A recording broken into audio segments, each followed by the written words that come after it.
So Stephen, Vesta, and Glenn, to the light. I'm so grateful to have you guys all here. Super pumped and excited. Just curious because and Glenn is here. So for those of you that don't know Glenn, I just want to really because this man is a living legend. He is not only our partner, also the chief marketing officer of the summit, Balanced Media Ventures. He's a dear friend, a partner, and without him, this event is not possible. Without him, this is not even existing. So I just want to really put our hands together for Glenn, because without this beautiful man, I don't we're not sitting here together. So thank you, brother, for just your presence, bro. Thanks, man. To be called a legend in the presence of such legends is just such an honor that I can't even put it into words. So thank you for the opportunity to be here to put this together. It's been an amazing event so far, and you sitting here, Vesta, great to see you again. Just like I said, I feel like I'm surrounded among legends, so I'm humbled to be here, for sure.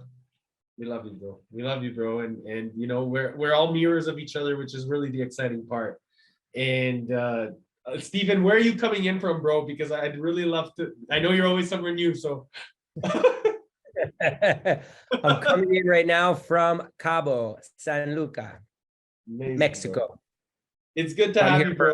Friend's birthday. Yeah, good to be here. Epic. So grateful for you, bro. And Vesa, are you in Dubai still?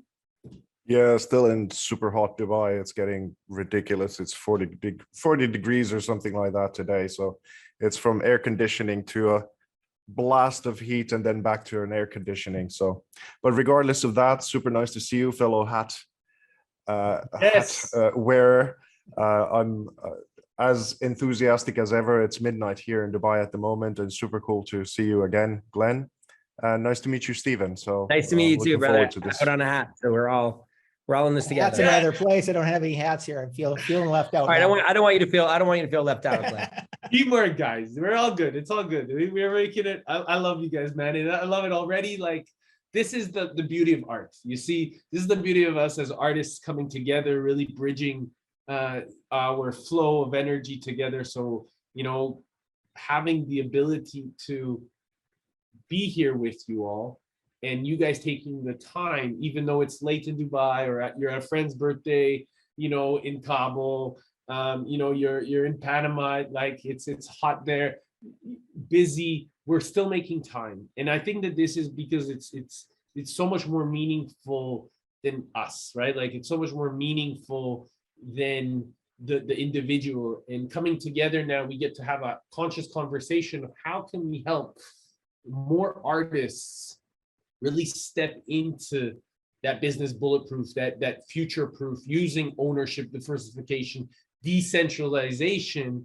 And I'd love to really fire it off with saying, hey, how can we now be the individuals that actually just shine the light on all of the other artists out there that don't know what they don't know, and so therefore they're not taking that next step? Because I know, for example, Stephen, you've been when you saw that, right, with the bananas, right, that Chiquita, that was something that was boom, change, massive shift in you, right?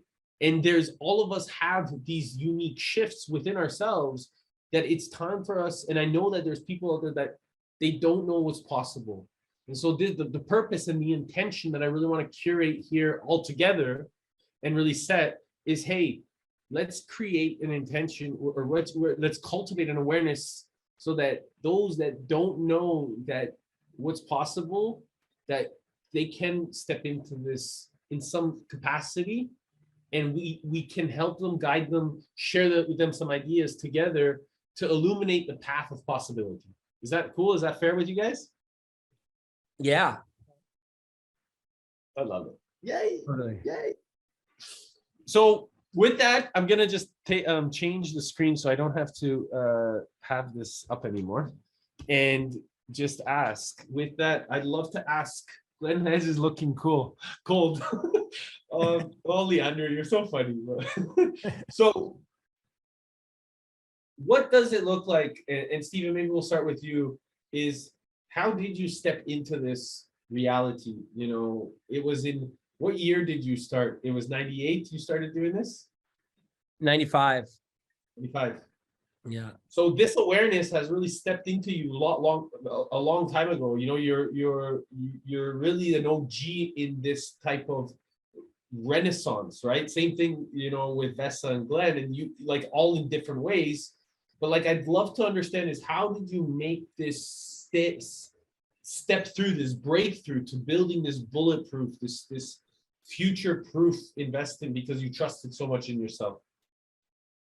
You know, I would say that I trusted in myself, but more I trusted in the plants. You know, it's like, I know it sounds so cliche, but like everything we're seeking, everything we want, all the answers we're searching for, the plants are freaking screaming at us. We just have to learn how to listen. I know it might seem kind of weird and like, wow, this guy's freaky, but like really like the plants are the answer, you know, and whether it's through our food, whether it's through plant medicine, whether it's through scents, you know, whether it's through, you know, just beautiful flowers. Like, I just feel like the plants have kept me on track, you know, and mostly through fruit trees, you know, through growing, you know, traveling the world, finding some rare fruit seed, you know, smuggling it back to my home, sprouting it in a small pot, tending it for 2 years until it was big enough to put it in the ground, then tending it for 6 or 7 more years until it produced its first flower, and then its first fruit.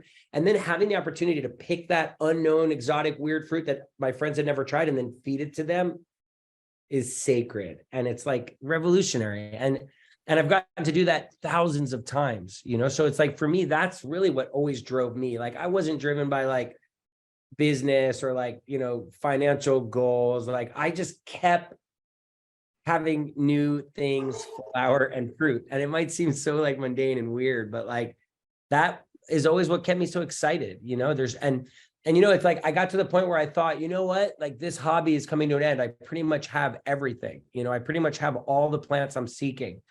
And then there's this guy named Joe Hewitt, who is like my total plant crush. He's this guy that lives in Hawaii. And there's so many more there's so many more things to get, and there's so many more fruits to try, and it's never ending. So like, how can we find all these plants that are going to make our lives better? And if we can surround ourselves with literally thousands of plants that will make our lives better, imagine how good our lives could be. Mm. Mm. I don't know if that was the answer you were seeking, but oh, I love it, because what I'm hearing too is like, we are all plants.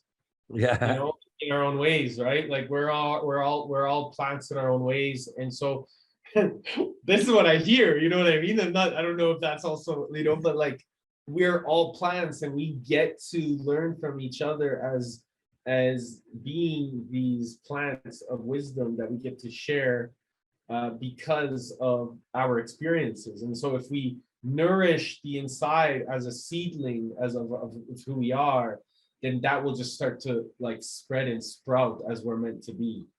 Is this kind of what you meant? yeah. I mean, I just think, like, you know, it's like humans are like so quick to just overthink things, you know, and like over analyze and try to figure everything out. Like, where, you know, when we just go back down to like the simplicity, like, or like the example of unconditional love that the plants are constantly, or co-creation or collaboration, it's like they're demonstrating it every day in such profound, deep ways that like there's so much for us to learn from. You know, it's like we've just become so complicated when really, you know, the solutions are really so simple. You know, we've like become so analytical, and we become so, yeah, we just have complicated things so much. You know, it's like, how can we deeply collaborate? How together can we make things better for all things, you know, and not just like ourselves, and not just for our families, or not just like the people from the same country as us or the same religion as us. Like, how can we try to create strategies that will radically improve things for all things, you know, like for all life, and incorporate that into our designs, you know? And like, that's the word, I think I mentioned it in the talk, is like, everything comes down to design. Like we design our outfit for the day, but we also design our room, and we design our reality, and we design our day, and we design our lives, and we design the way that we're going to interact with all the people around us, you know? So like, how can we do that in a way that's like our deepest intention? You know, my parents have been together since they were in 8th grade. They're like, and they're so madly in love, my parents. And, you know, I was just with a whole crew the other day, actually Mickey, and Mickey like was like, well, tell me, Norman, how do you do it? Like, how do you guys keep that love alive? And my dad is just like, yeah, I wake up every morning and I want to find ways to make your mom's life better every day, you know? Now, like, how can we take that to like a step further? Like, how can we find ways to make our ecosystem around us better every day? How can we make it so like we can be healthier every day? Like I'm missing my Pilates class right now. My whole crew is in a Pilates class, right? You know, it's like we can do this with our community. Like together, we can try to get healthy. We can like do biohacking together, and we could tend our farm together so we know where our food is coming from. We can tend our watershed together so we can protect our water. We can you know, reforest our area and be in tune with the ecosystem around us so we can improve it. It's like we want to design life and all things so that we can radically improve our ecosystems around us. And that'll just ripple down to our own lives, to our own days, to the days of the people around us, to the insects that live around us. Everyone will be doing better. This is when we do this inside of each of our ecosystems. How do you see now, Glenn, that we can now duplicate that same type of philosophy inside of business, inside of you know, really these systems that are naturally occurring to us, where we talked about earlier about, hey, you know, these natural sources of potential, how can we build it on this plane, right? And doing this within business as well, because I know you have these business systems ideas in place. I'm curious to know your perspective, Glenn. Yeah, well, I think it's I mean, it's really a beautiful thing, the way you sort of put it, and how taking this approach that was just deeply personal for you, and how you've been able to sort of envision that in the world. And the reason I'm saying that is there's two ways of kind of looking at improvement in the world. And there's sort of a centralization method, and there's decentralization. I think it was Todd yesterday that was talking about, you know, I think he said eliminate centralization, something like that. I've used harsher terms for that, getting rid of the centralization aspect of it. But by allowing people like you to make an impact, it allows us to get ideas out to the world. So if we look at kind of a centralized version of what you're trying to do, you're trying to improve food for the world. Let's just stick with that. So if you look at a centralized version for that, it's talking about big farms. It's talking about Monsanto seeds. It's talking about having these great big company farms that produce food on a mass scale. Whereas what you're doing is you're working in a way where we're working with the environment. You're working with the permaculture, working with the land to make it more permanent. And I think with businesses, just to kind of bring it back to what Eric was asking, we have to do the same thing. Like we have to work with what we have and building systems that are impervious to the outside forces that are trying to eliminate them, change them, and to move away from that sort of centralized model, because as soon as you have a centralized model, that means that all thought kind of gets eliminated. You have one centralized thought, and that becomes the dominant pattern for everything. It becomes the dominant pattern for, this is how we're going to provide food. This is how we're going to run businesses. This is how we're going to solve all of society's problems. And that centralized model leads towards this authoritarianism. There's no way to get away from authoritarianism under a centralized model, because there's only one strain of thought permitted. You can't, it doesn't allow for exploring other types of thoughts. And decentralizing things allows you to bring in thoughts from all over the place and bring in the best of thoughts and let the best ones bubble up to the surface. And that's how businesses should run too. We should have businesses that are bringing the same thoughts, where entrepreneurs are making the types of changes that the world needs to see. And whether that's in food or whatever it is, food, art, any of these things, it's entrepreneurs who are going to make the positive changes in the world.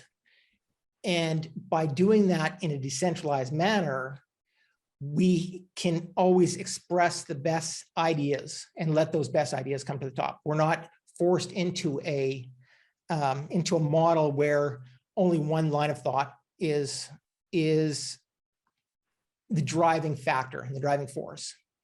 And we talked a lot about impact over the last, over this conference. We've been talking a lot about impact, and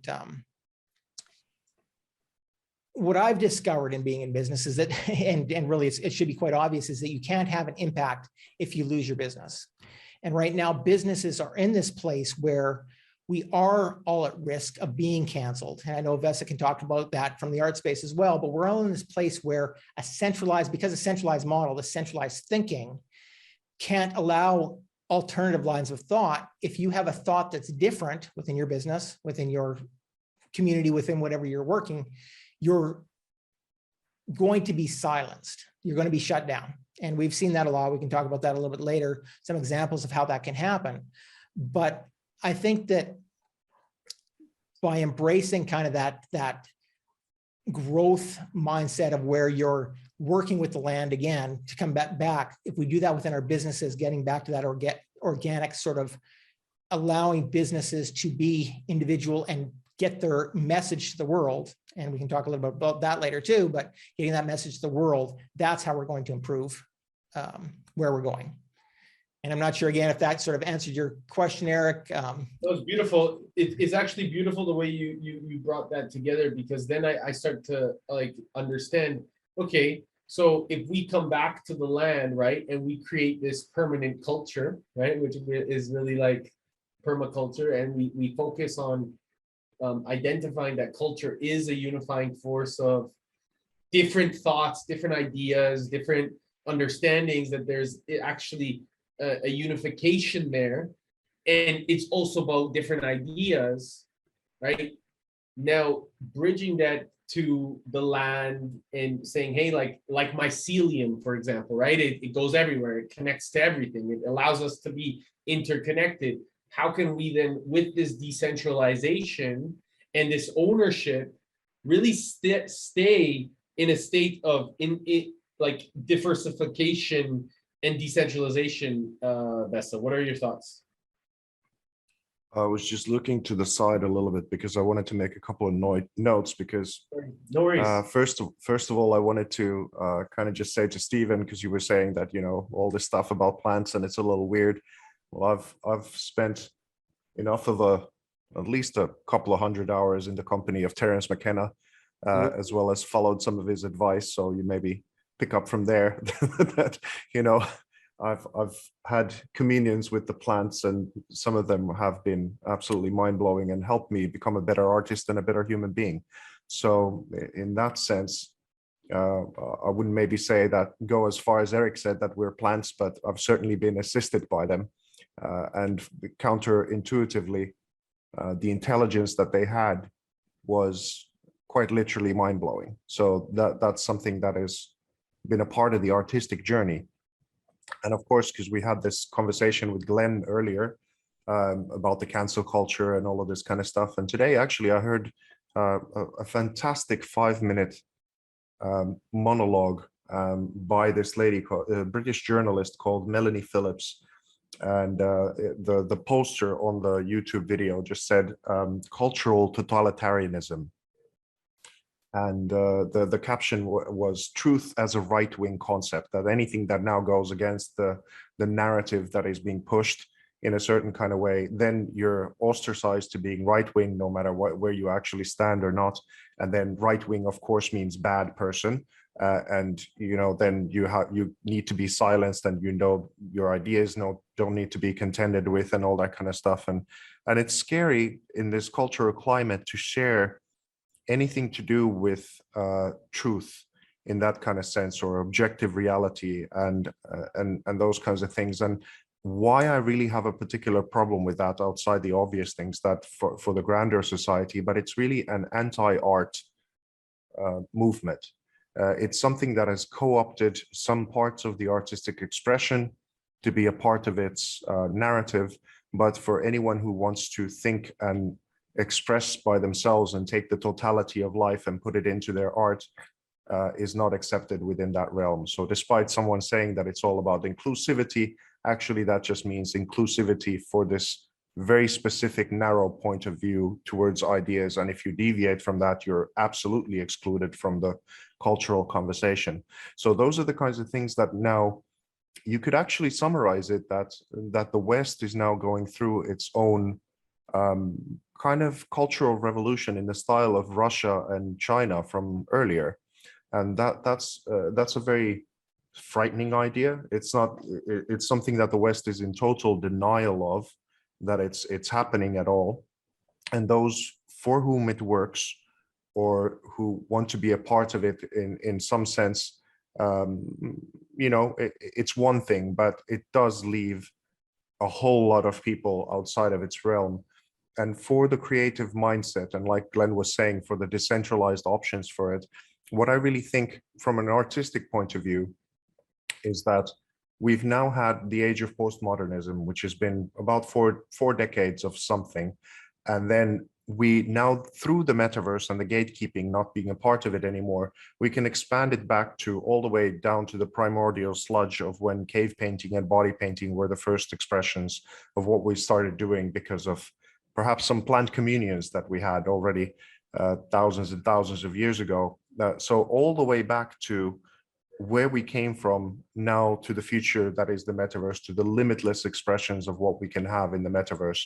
And we can expand out of these very narrow ideas of what it is that is now considered to be the acceptable human being, and what you can or cannot think or express. So that's my humble message of that, expressing what I feel to be the honest part of the problem, as well as what is the solution for it. And, if you want to be in the realm of the postmodernists, fantastic, go at it. There's important voices there and important parts of the conversation to be had.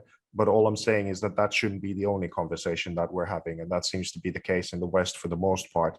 And people are frightened to have any other kind of thing, because they might be canceled, and they have very real life conversations behind the scenes with me about things like that, and what it means for their lives, and what it has meant for their lives. So that I'm not a particular fan of, but the actual potential of what is now in our hands, I'm a huge fan of. So that is one part of the thing. And there's not really anything that is bulletproof about being an artist. Art is not something that people really need at a time of crisis. I mean, the NFT boom was something that happened in the midst of the COVID thing, because many people's businesses went down, and they thought all of a sudden, hey, maybe if I flip these JPEGs, I can make my mom and pop's shop come back to life in some sort of a way. But there's a lot of speculation around it. But art is really something that has worked for me, because I've inverted the Maslow pyramid. It's something that comes from the heart and from the soul, to the degree that I can't imagine myself doing anything more else. I'm unemployable at this moment in time. It's not possible for me to go back to backtracking my whole life into something that I wouldn't recognize at all. So that's one part that helps. Bitcoin is probably my only plan B, but other than that, it's pure faith, and it's something that I've come to build, to be in a place now with good friends that I can sustain that faith to keep going. But it's every day a challenge, and every day wrestling with those demons of whether this is now still anything that an adult person should be doing. I think Marlon Brando said something like that, being an actor is not something an adult man should be entertaining. I'm not sure if it's too different with being a visual artist or this kind of field. So, but yeah, faith is a massive part of it. But of course, in constructing that to be something that is feasible in an adult way is what we're attempting, at least. I think that's beautiful. Faith. I'm curious, Stephen, when you think of faith, right? Like touching on faith and that capacity, especially within the plant kingdom, what does that resonate with you?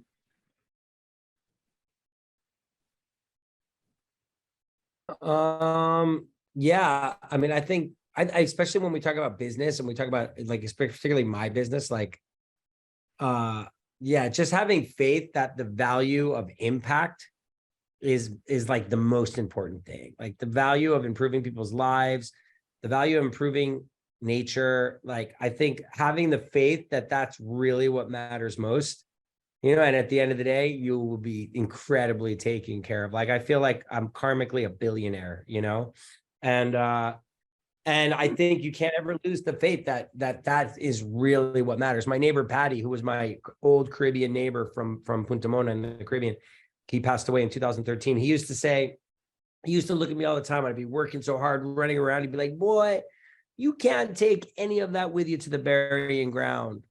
You know, so it's like at the end of the day, what are we leaving? You know, it's like your bank account don't matter, your big house don't matter. Like, how many people's lives did you make better? You know, and he was like so clear about that. He's like, "Look how I live, boy. Look how I live." You know, yet like he sat on his porch all day and like people just came and sat with him for hours and hours and hours. And like, I think just having the faith that that is what really matters. Like it really matters and it's real value. And don't forget it. You know, it's like, and the universe will take care of you when you are in faith and on your purpose and doing what you know you need to be doing, you know, and what you're here to do. Yeah, I think faith is just so deeply integral to that, you know. Otherwise, like maybe you would just jump ship and like, you know, become a stockbroker or something. No offense to any stockbrokers out there. Are there still stockbrokers? I don't even know if they still even exist. I don't know. I'm not too well, maybe that comes into like this decentralization component is like, how does that kind of tie into faith, decentralization, stocks, markets, you know, diversification in business? Like, I don't know. Glenn, I'd love to get your insight on this. I know it's kind of yeah. Yeah. So, I mean, faith is vital, and it's vital with everything we've done. And for me, like the faith is really that there's enough people out there who can see beyond the bullshit. Like Bessa was saying, right now in the West, we've moved into this position where there's this very specific narrative that we're supposed to follow. And we can talk, there's social aspects to that. There's political aspects to that. There's all aspects, but it's still one particular narrative. And everything that's outside of that has now been labeled as right wing. And with right wing, as soon as you're labeled right wing and you start getting into this whole political identity politics, being right wing means you're a racist, you're a sexist, you're a homophobe, you're all of these things that nobody wants to be, and most people aren't. And if you are, you're a despicable person. But by playing this identity politics game, what's happened is a lot of the narrative has pushed that exact narrative, and it's been done in a way to really isolate and make you feel like if you don't agree with this narrative, that you're on your own. So there's nobody else in the world that feels like you do. There's something wrong with you, maybe, or maybe you realize there's nothing wrong with you, but you think the rest of the world's just gone insane. It's because of the way that it's been really silenced. And so I think it takes that faith that enough people are seeing through that to start to look for solutions to that.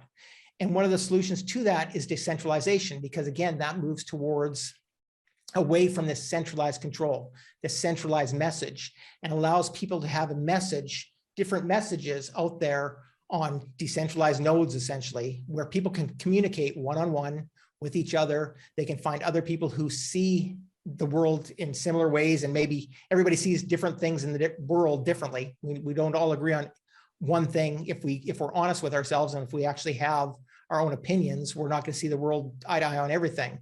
but you're able to reach out and communicate because now you can bypass that entire centralized type of architecture, that entire mass movement that's meant to actually try and silence you. The decentralization is one of those things that gives you freedom, along with, we talk about 3Ds, the 3Ds that we talk about: decentralization, which allows you to break up this message into different nodes that can't be stopped by a centralized type of system. We talk about diversification, which is really similar in a lot of ways to decentralization, but it's spreading out your assets, spreading out your life. For example, a lot of us as expats, we have residency in one place, we have citizenship in another, we spend our time in another place, we have businesses and bank accounts and assets that are diversified, just like you would diversify your stock portfolio the same way. And you would diversify your message. If you have an online message, there's certain places that are more freedom of speech friendly than others. Iceland, for example, freedom of speech is written into their law. That's not the case in the West. Certainly not right now, where it's moving in the other direction. You look at what's happening in Canada, the C11 internet bill. There's no freedom of speech in Canada anymore. That's done. So by diversifying, you can get those things back. By decentralizing, you can get that back. And then the third D is dominion, which is you called ownership. Dominion just sounded like a better word. I love that word because it means sovereignty, and it means that really owning your own assets and owning your assets being your message. In business, that means your customers, your list, your leads, could be your email list, it could be your automation systems, whatever that is, whatever you're talking about. In the case of your life, it's your own life. In the case of what Steven's talking about, it's owning your own farm, your own place where you can grow your own materials. And all of those three pieces kind of get together, whether it's in your business or whether it's in your life, whether it's in one aspect of your life, those three things are what allows you in all cases to get away from that centralization. And again, by getting away from that centralization, you're getting away from the authoritarianism that only allows one line of thought. Vess and I have talked about it before, where I think that art is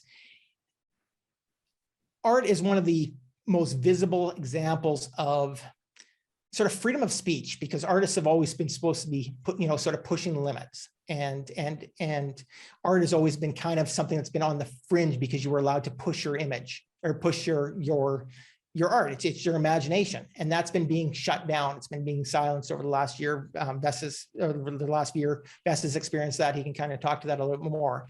But freedom in general, which is important to all of us, or at least we all say it is, doesn't exist without freedom of speech. Without freedom of speech, none of the rest of the freedoms matter at all. Because without that freedom of speech, you're going to move into that centralization again, which moves into the authoritarianism, where you're only hearing one type of narrative all the time. And without freedom of speech, we can never move beyond that. We can never expand. We can never have our own farms. We can never have because, well, people might farm wrong. So we have to, be centralized with a big factory farm and Monsanto seeds. We can't have any of that if we can't think freely, and we can't think freely unless we can speak freely and we can communicate freely amongst each other in order to find the proper solutions and let the best ones come to the top. How important is that freedom of speech, that expression in everything that we even in disagreements? I'm curious to know, because I think that that's something that even in disagreement, right? Let me know what your thoughts are before I give my opinion. Absolutely. I mean, it's vital. It's really the most important thing. It's core to everything. It's core to everything that we do. And disagreements are core to everything we do. If we don't have disagreements, how are we going to know what the best ideas are? If you can't have disagreements with your spouse, if you can't have disagreements with your business partners, how are you ever going to find the best solutions? None of us knows everything. None of us has all of the answers. And if we don't disagree, how do we know which ones are the ones we should try, the ones we should test? I mean, we should be respectful of those disagreements, but without disagreements, what have we got? We've got nothing. We've got one path. And if we had one path that worked, there would be, I don't know. I mean, it seems like just a disaster. It certainly seems like a boring world. No contrast. And the contrast is what makes us so beautiful, right? Like everybody bringing their own flavor, right, to the world. And so What are your thoughts, Vesta, please? Well, for example, when I was going down a certain path myself for quite some time, when I didn't hear any other counter narratives. For example, I had this because Finland has shared a border with Russia, so we've been very close to the gulags. And kind of what happened with the Russian Cultural Revolution. And one of the things it seems that history doesn't teach us, or history teaches us that we never learn anything from history. But why these counter narratives are so important, or narratives or objective truth or whatever, is like, for example, I had a moment, there was a long period of time that I dwelled deeply into the world of the pyramids and kind of all different kinds of new age thought, and kind of this, what happened 12,000 years ago, these great floods, and maybe we had higher civilizations before that, and a lot of that still holds water to me.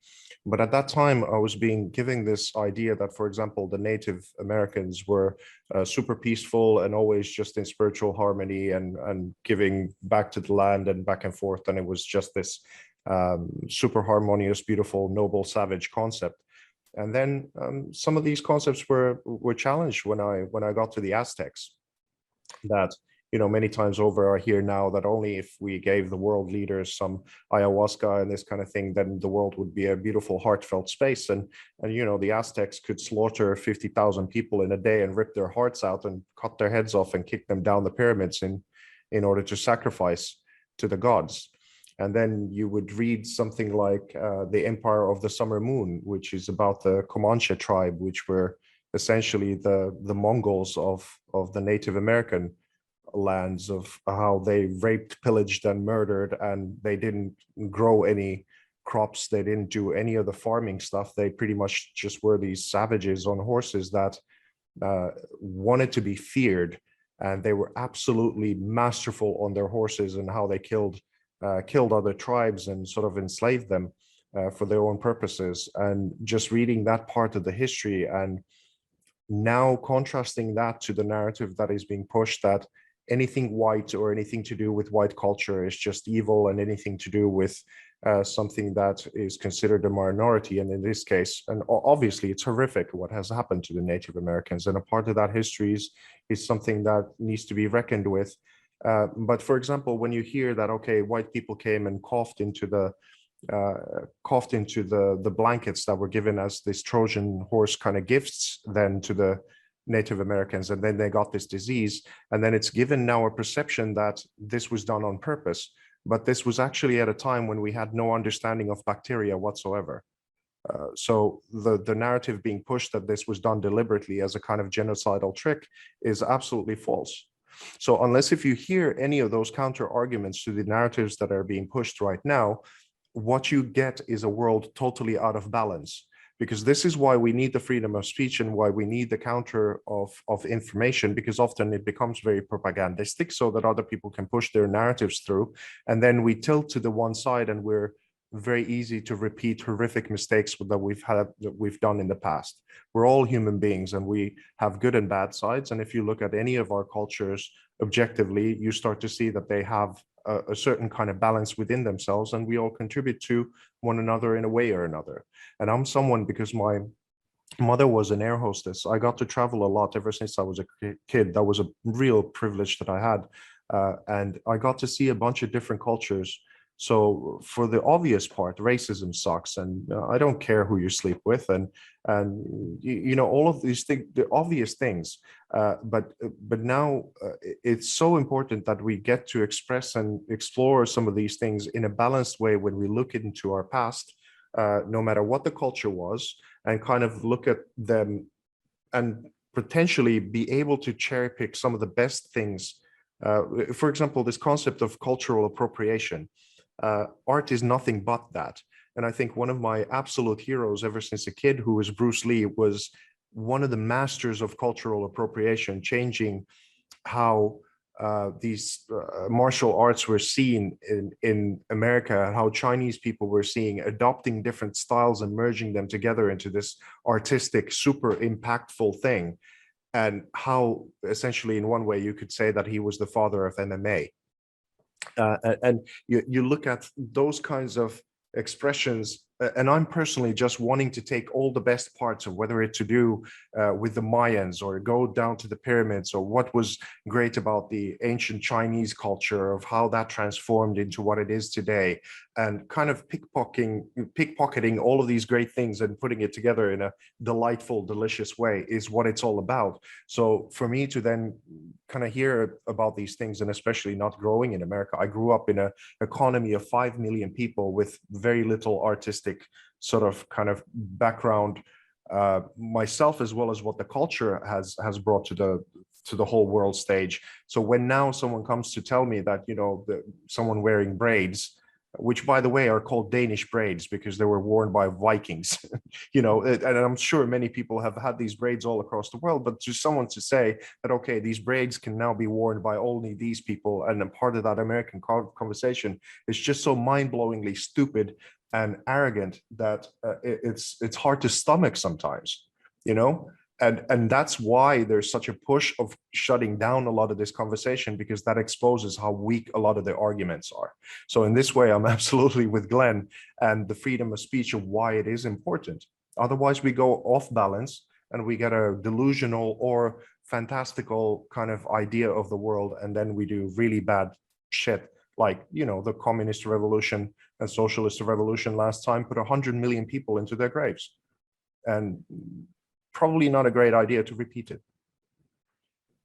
I love it. And I think based off of this piece of freedom, I'd love to ask you, Stephen, how do we incorporate that piece of freedom and biodiversity where we can really save energy, you know, because we're meant to save energy, learning from the biodiversity of each other, and amplifying this freedom of speech and opportunity for most people as we create this makeover, this world makeover together. So yeah, what I would say is on that note, something that I would say. So I said in the talk that my neighbor Patty said, if we plan things right, all we do is reap. Or Bill Mollison said, we want to design our realities to maximize hammock time. We don't want to just sit in the hammock. We want to create systems that allow us freedom. So what does that look like? I mean, in our businesses, in our homes, but also in our food systems. And that comes down to perennial agriculture, shifting to a more perennial diet where our foods come from trees that you don't need to like constantly go back in and till, and you could just literally just harvest. And not to mention the foods that you eat off of those trees are so much healthier. So I think that is one way of finding freedom. But also I think having the right, like right now I'm here with this whole crew that I'm like in love with. Like I'm here with 20 people for our friend's birthday. And like, I know I could fully count on any one of them if I needed. And just having like surrounding yourself with the right community offers just the most incredible sense of freedom. Like I feel free because I know I can count on so many people to get my back if I needed them to. Yeah, I think we need to, you know, really question everything. Like a book that I'm working on finishing right now, it's called Break Them Chains, A Suburban Guy's Escape from the System. You know, and it's like, I would just, anybody that's listening, I would just like really start to think about what are your chains? Like what's holding you down? What is keeping you to this broken system that like, is it is it Whole Foods?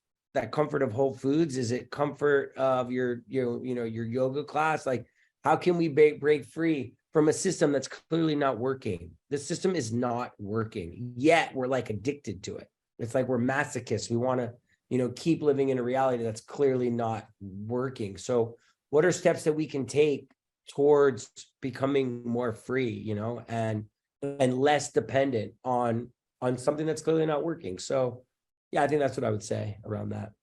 And how are you stepping even more, because you've been doing it for such a long time, where you're embodying that level of freedom, right?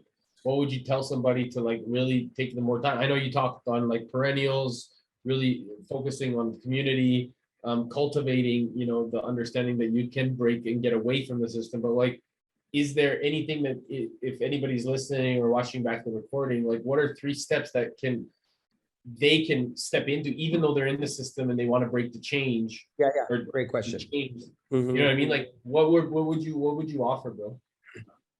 Are you asking me?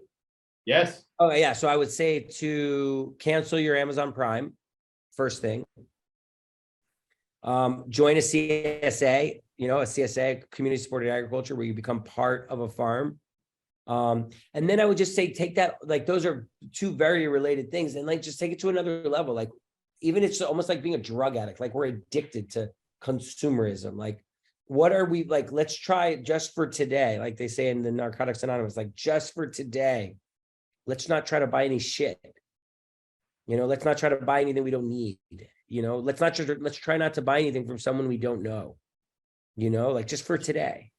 And then we can do it again tomorrow, you know? And it's like, then we start realizing, wait a minute, I don't need all those things. Like that is just like, that's like my road to the unquenchable, you know, reality of happiness. It's like unquenchable. What a scary word. Like, no matter what you buy, no matter what you do, it's not going to fill you, you know? So, and I think realizing that is powerful, you know? And I think realizing that what it is going to fulfill you are things that are supporting your community and that are making people's lives better and that are making the earth better. You know, it feels really simple.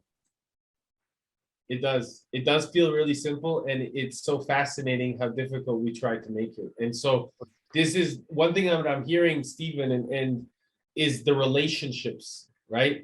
We talked about it a lot yesterday over like the power of relationships and really cultivating those relationships with ourselves, with our higher power, with the people around us, and this biodiversity of freedom, really to escape the system, so that you can take these like minuscule steps to not even escape it, to just be like that. You know, what comes to mind is that saying of, hey, it's not about breaking down the old, it's actually about just building the new And making the obsolete.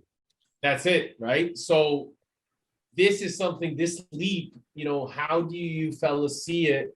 And this is an open question to anybody. How do you fellas see this leap that we're stepping into, and this responsibility, so that we can actually show how much of a more responsible role we're willing to take, knowing consciously that we're creating our life? Anybody want to go? Yeah, I just wanted to say, like, first of all, like, what a perfect redefinition of what wealth is. I love that. And I also, you said the one thing that I think was probably one of the most profound things that I've heard over the conference is just question everything. And I think you could have, I mean, if you made that your philosophy in business and life in general, I think you could have a whole summit, just question everything. That's it, guys, go home and do that. I think we would be in a much better place all around, because I think that's,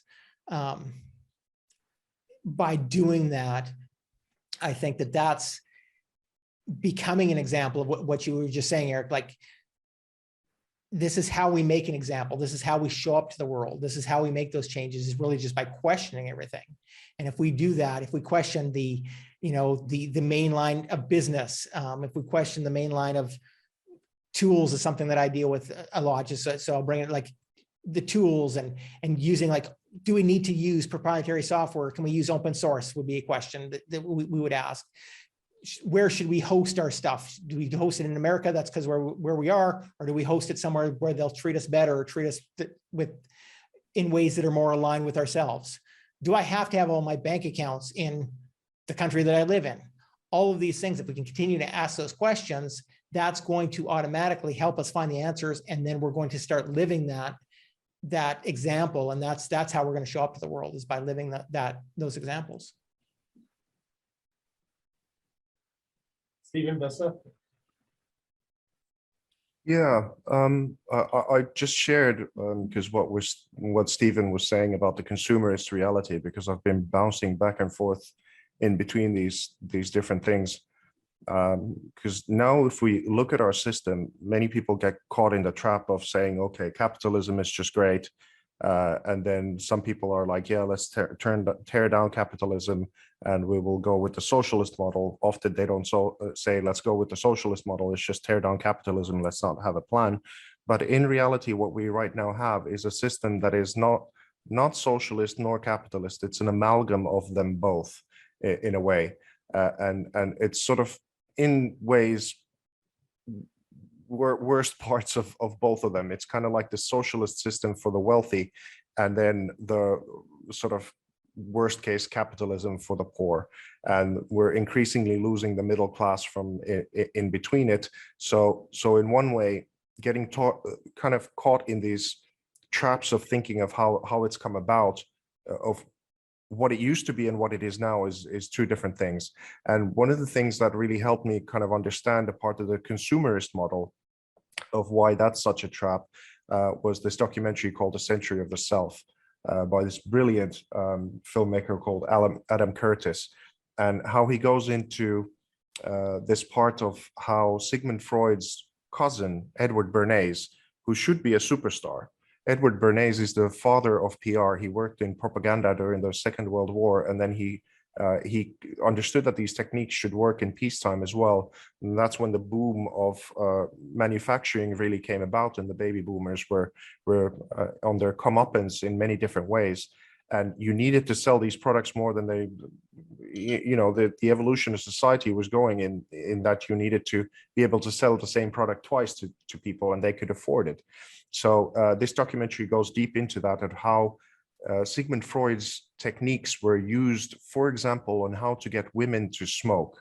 And it was actually a promotional campaign by Edward Bernays, how he used penis envy as a thing that these attractive women were at a spot in New York at a specific time, and the press were pre-called to be there when they lit up their freedom torches. And this was a ploy on how, because back before then, women didn't smoke at all, and the tobacco companies wanted new customers.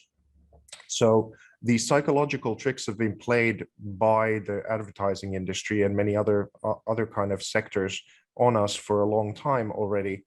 And we innocently still kind of just absorb them and go with them because they sound like good things, whereas some of those things can be very, very sinister behind the scenes. And another one was called The Corporation, that I saw back in 2006 or something.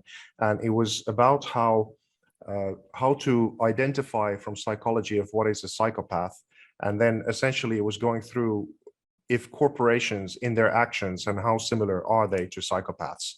And, for example, when a company dumps all of their different kind of toxins into the back river, because they know that if we get caught, we will just pay the fines, and that'll be much less than, what it is actually just dumping and, dealing with all that kind of stuff. And of course, that documentary blew my mind, as well as kind of understanding how the fractional lending system via the central banks and governments and then commercial banks, how that works, how money comes about. We learn often what money does, but not what money is. So these kinds of things are crucial to understanding. I would say that it's just education that we lack, of why history keeps repeating itself and why we keep falling to very nice sounding ideas that often lead into disasters. And I would say to Stephen again, that I live in Dubai. I'm literally in the desert here. There's not much that grows, so I'm not sure if there's a local growth community that I can that I can join. You got to open one up in Dubai. You got to make it happen. Yeah. I'm coming in hot. I'm coming in hot to Dubai, Eric, for COP. We have to talk. Let's do it. Let's make it happen. Yeah. Looking forward to learning from the side of that. But I suppose the whole idea of conscious entrepreneurship, what does that really mean? I've been trying to wrestle with that thing for a couple of days now, because in some sense it's juxtapositional a little bit. You're meant to cherry pick very much in order to have a good energy and sell your products and do this kind of thing, but then at the same time we can't really do this like we've been doing it if we are going to do it consciously and still make things that are really going to propel us forward in a good kind of way. So as an artist, I have this luxury of time, which I really don't have. It actually costs me a lot of money to research these things and understand them to this level and then make them into art. Because often when you make art about this kind of thing, it's a little bit of a bummer as well. So people don't buy it. So how do you do entrepreneurship, which is essentially generating money and making sure that you have a functional business and you can take care of everyone, and then at the same time you do it in an aware way, is a very difficult concept altogether. Most of the people who I would call conscious entrepreneurs in a way that they go deep into these things, they're broke. It's not a great paradigm unless if you have a very steady business. Maybe it is growing plants and fruits and something like that, and you get to put it into the stores. But I'm presuming even those cost a lot more money if you do it in a way that you don't pump them full of poison and those kinds of models. So it's a very difficult ongoing process. I think what is really cool about this conversation altogether, or this idea for this conference, is to really start thinking what that conscious entrepreneurship means. How can you do it in a way that you cover all of your bases and keep making money inside of a system, like all of us here agree, is completely and utterly broken at this moment in time? I really don't have the answers, to be honest, at this point. I actually have something to add, because there's something really beautiful, and I just want to be conscious of your guys' time, so I'll be quick. But I was at the grocery store the other day, and I went and I didn't have a bag, and I asked the gentleman, I said, "Oh, I'll just buy one of the cloth bags." Like, so funny because you were bringing it up actually in your video there, Stephen. And I was like, I'm gonna grab the cloth bag, and he's like, "Well, you know, it'd be fascinating. You could actually you could get the regular plastic bag, and if it was recycled properly, you know, and our government's actually recycled it properly, it wouldn't end up in the ocean." I said, "Hold on a second, like, what do you mean? I don't understand," because I never heard this concept before. And I asked him, he said, "Yeah, like, do you know that our government actually sells our recycling to the lowest bidder? And then that's why it ends up so much in the ocean." I said, "No way, really?" And he's like, "Yeah." And so it's fascinating if we start listening to more of like, and what really I want to touch on here is conscious entrepreneurship. How can we actually recognize that life and business is an alchemy of who we are and who we're being? And if more people understand that this relationship with ourselves can become the way that we show up in our world, there's no separation between entrepreneurship, artists, being, you know, like regenerating the planet. It's just a space we're in our now presence, and we're actually cultivating a real shared purpose as a unified approach together. And this is the unifying principles where we actually live. We don't live in a circle, we live in a spiral, and we all know this, right? As we start to evolve in this spiral capacity and these integrating spiral dynamics, we get to then transform our communities. We step into common unity, and we start to evolve in a capacity where, hey, I actually don't understand how we can bring perennials to Dubai. However, Stephen does. So let's bring together a unified force of intelligence that makes sure that we bring change and we create meaningful business systems that everybody is excited to be part of, because everybody is bringing their own unique awareness to the forefront. And hey, like, again, I have no idea what to do with perennials. Stephen does, but I can talk to people. I can communicate. You can, you know, make a beautiful event. Like, we can all unify a way that like bridges better business and beautiful business models, which is something we talked about the other day with marketing and sales, and really unifying like our essence of communication, where it is just like that certainty of knowing that we can find a solution and we can do it together. So with that, I just want to say thank you to you all. And I just want to say thank you to, you know, taking the time, the energy, the space, Stephen, Vesa, and Glenn. Appreciate you all. Stephen, thank you for coming. Is there anything that you want to share before you gotta go, bro? Question everything. Take a permaculture course, ecoversity.org. Yeah, there's so much. Way to get a hold of you, ecoversity.org. Let's put it in here too. Yeah, Ecoversity is just a you know, our platform, online educational platform, but Eterna.earth is our next community project that we're doing. And Instagram is always the best way to contact me, I guess, these days. But I appreciate you, Eric. Keep it up. Great to meet you, Vesa and Glenn, and look forward to crossing paths. We'll all be in. Are you familiar with COP, the big environmental, like the huge environmental conference that happens every year? It's in Dubai this year, and I've never Yeah. been there. And we're organizing something big. So let's talk about it offline. Let's do. Yeah, sure. If I can just mention that I'm part of this Oceans in Us AI kind of plastic harvesting project, which is pretty exciting. And they're doing a bunch of things with COP and a couple of others. So I'm participating in it. So if you're coming over, I'm sure we will high five. Yes, I look forward. Amazing, you guys. Have the best day ever. Great meeting you, Cool. Stephen. Thanks, Ciao, guys. ciao. Thanks, so nice meeting you, bro. It's good to see you. Take care of yourself. Blessing to everything that you're doing. I'm just very grateful for your time and energy. Thanks, bro. 2 o'clock see in the you, morning. guys. So if I was a little droopy eyed, forgive me. You're amazing. And Glenn, my big brother, I appreciate you. I'm so grateful for your wisdom, man. Every day, every moment, man. Thank you. It's been an honor to be here. Cool to Yeah, be with hey. you, Glenn, again. Good seeing you, Always Vesa. good, brother. Thanks, Eric. Amazing. Big love, See you. Thanks, guys.